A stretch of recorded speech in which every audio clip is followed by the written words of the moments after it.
A lot of us don't actually know of the supernatural protection we have as children of God.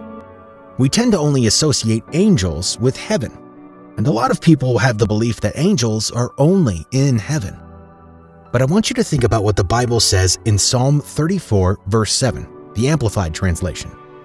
The angel of the Lord encamps around those who fear him, with awe-inspired reverence, and worship him with obedience. And he rescues each of them.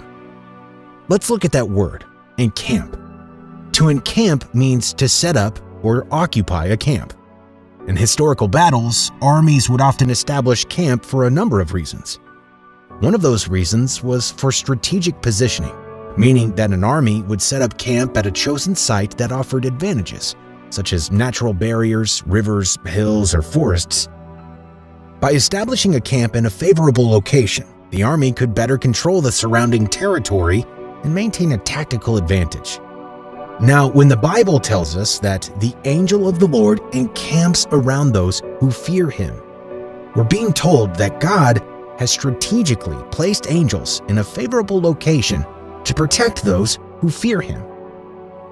There is no greater level of protection than that offered by the God of the heavens. God dispatches ministering angels to protect his children who trust in his name.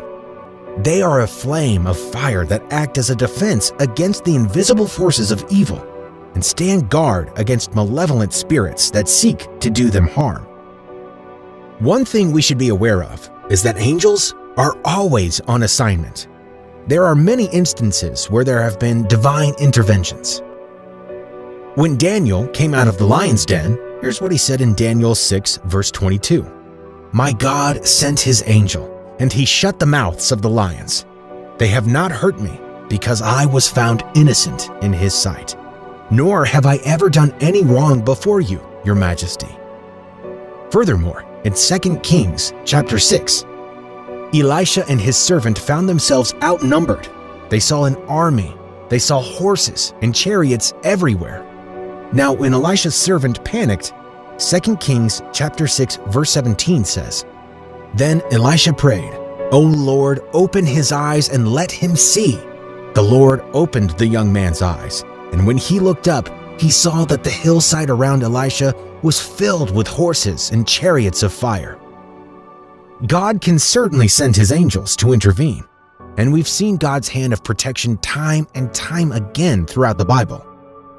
God's protection meant that the 3 Hebrew boys were not burned alive, even though they were in a fiery furnace. God's protection meant that Elisha and his servant were surrounded by a heavenly army of angels.